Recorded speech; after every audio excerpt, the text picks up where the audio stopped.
अब क्या है उसका इस घर में। शादी में दे दिया था ना हमने जितना देना था। 5 मिनट पहले शांत दिख रहे मम्मी पापा फोन पर बात कर खुशी से चहकने लगे।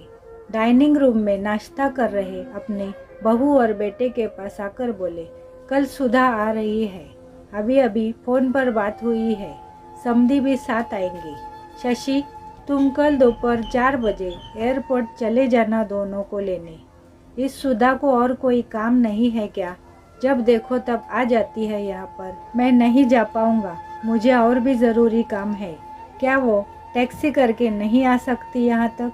शशि गुस्साई आवाज़ में बोल पड़ा। अपने बेटे के मुंह से अपने बेटी के लिए ऐसे बोल सुन माँ एकदम दंग रह गई। अरे तबीयत तो ठीक है ना तेरी?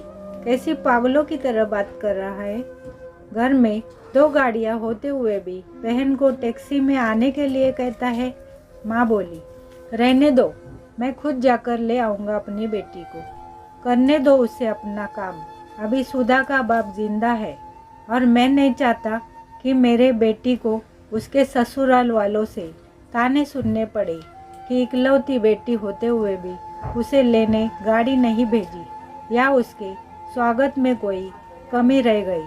पापा ने बेटे को अपनी नाराज़गी जताते हुए कहा, आप दोनों समझते नहीं हो मम्मी पापा। वो जब भी इस घर में आती है तो सारी दिनचर्या बिगाड़ देती है। वो तो आराम से बैठी रहती है किसी महारानी की तरह। हम सबको उसकी आव भगत में लगना पड़ता है। मेरी पत्नी का तो पूरा दिन ही दीदी और जीजा जी के आगे पीछे उनके ऑर्डर पूरे करते हुए निकल जाता है।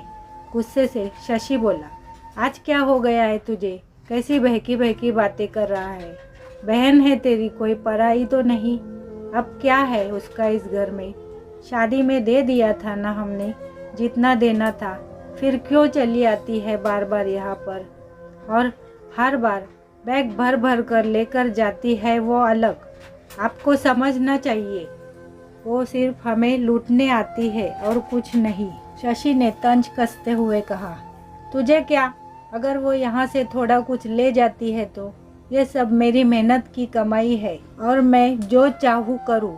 चाहूँ तो पूरा सुधा को दे दूँ। पापा गुस्से में लगभग कांपते हुए बोले। अब शशि अपनी आवाज़ धीमी करते हुए बोला, मैं कहाँ कुछ नई बात कर रहा हूँ मम्मी पापा। मैं तो वही बोल रहा हूँ जो मैंने बरसों से बुआ के साथ होते हुए देखा है। आज अपनी बेटी के खिलाफ 2 शब्द क्या सुन लिए, आप तो गुस्से से लाल हो गए। ज़रा सोचिए, जब आप बुआ के साथ ऐसा व्यवहार करते थे तब दादी को कैसे लगता होगा। बुआ जो हम पर इतनी जान छिड़कती है, आपने कभी उनके और उनके ससुराल वालों के मान सम्मान के बारे में परवाह नहीं की।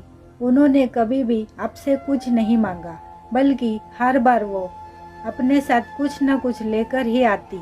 लेकिन आपका व्यवहार कभी भी उनके साथ अच्छा नहीं रहा। दादी ने भी आपसे कभी नहीं कहा कि मेरी बेटी को पैसे दे दो या कुछ खरीद करके दे दो। फिर भी दादी को आपके यहाँ इतनी भी इजाज़त नहीं थी कि वो अपनी बेटी को कुछ दिनों के लिए अपने पास बुलाकर रहने दे। अपनी बेटी का ऐसा अपमान वो सहन नहीं कर पाई, इसलिए वो गांव में पुराने घर में अकेली चली गई।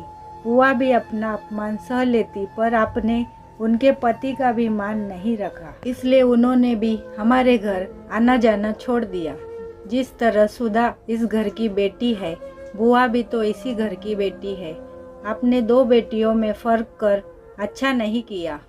और रही मेरी बात, तो मैं अपनी बहन से बहुत प्यार करता हूँ। मैंने कभी अपनी पत्नी को उसके खिलाफ गलत बोलने का हक नहीं दिया और वो बोलेगी भी नहीं। मैं खुद जाकर उसे लेकर आऊँगा, क्योंकि मुझे मेरी बहन पर गर्व है, अपने अच्छे भाई होने पर भी। हो सके तो मेरे इन कटु शब्दों के लिए मुझे माफ़ कर देना।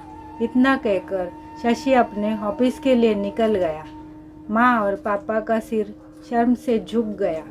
थोड़ी देर की शांति के बाद पापा ने हिम्मत कर अपनी बहन को फ़ोन लगाया। बहन के फ़ोन उठाते ही वो फूट फूट कर रो पड़े और बोले, दीदी हमें माफ़ कर दीजिए, हमने इतने साल आपके साथ जो भी दुर्व्यवहार किया उसके लिए हम सच में शर्मिंदा है। दीदी आपकी बहुत याद आ रही है। आप अपने घर आ जाइए हमसे मिलने। अगर आप कहे तो मैं आ जाता हूँ आपको लेने। दूसरी तरफ दीदी भी रो रही थी। वो भाई के इन थोड़े से ही शब्दों से पिघल गई थी। वो बोली, मैं तुमसे नाराज़ नहीं हूँ भैया, मैं जीजाजी को सारी बात बताकर ज़रूर आऊँगी। तो बेटी होती है, बहन हो, बहू हो या बेटी, तीनों में कोई फ़र्क नहीं करना चाहिए। इन्हीं से घर की शोभा होती, इन्हीं से घर खुशियों से भरा रहता है। कहानी पसंद आए तो चैनल को लाइक, सब्सक्राइब और शेयर करें। कहानी सुनने के लिए धन्यवाद।